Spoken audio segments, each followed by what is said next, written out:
Hi everybody. So I moved today because it's more comfortable to sit over here. So you just have to deal with the fact that I still have my Halloween decorations up.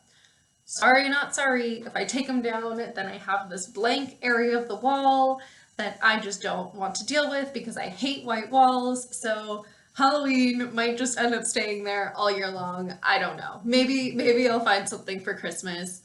I haven't decided yet. We'll find out. It depends on what I find in the dollar store.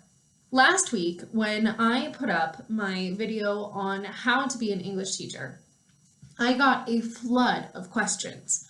And every single question was the exact same question. But Sonia, what do I do if I want to be a teacher abroad, but I've never studied education?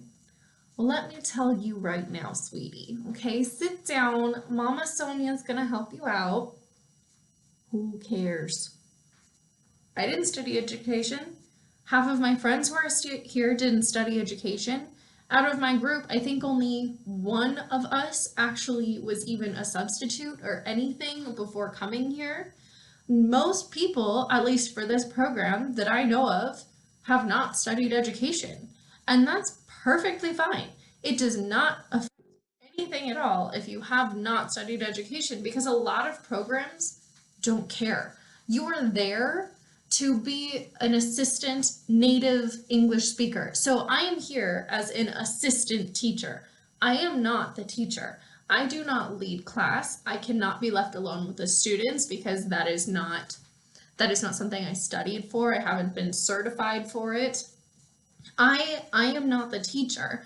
I am there to help the teacher by providing an actual native English speaker to the class, telling them, yes, that is the proper way to say it. Here is how you're probably going to hear it in reality, helping them with pronunciation when they really don't get it, because that happens a lot too. Accents are there for a reason. So I am there to basically be the voice of English, but I am not the one who has to sit down every single day and grade their performance. I don't have to come up with lesson plans for the most part. All of the teachers have to tell me, like, this is what we're going to go over for this day. Could you prepare something? But it is not my job to decide what we're teaching, how we're going to teach it, what's going on. So that's why it doesn't matter that I didn't study education. That being said, okay, a lot of programs do require some sort of education background. And again, I'm saying some sort. A lot of programs still don't require you to have studied education necessarily as your bachelor or your master's or anything, though it helps a lot, like a lot, as in you're probably going to definitely get in if you did, or at least be one of the top candidates. A lot of programs just ask that you have at least gotten your TEFL, okay, and that is your Teaching English as a Foreign Language certificate. And you can do that by going to school for it, which is probably the best way. A lot of programs actually have certain TEFLs that they require, a lot of them being like you have to have been in a classroom for this many hours and actually been helping with students in a class, like a student teaching type of a thing for this many hours or so on. But some programs just say, just get a TEFL, just have a certificate to say that you have an idea of how to teach English. And so for those programs, you can do what I am currently doing. And that is I went online, I found a class that I could take by myself in my free time while I'm here in Spain, and I taught myself English, basically. A lot of it is about grammar and how difficult it can be to teach grammar to foreigners, which is fair because if you ask me about grammar, I'm sitting there like, I don't know, if it sounds right, it's good. And I'm an English major. So, it's one of those things where when you're a native speaker, you don't think about grammar that much because you just naturally use it.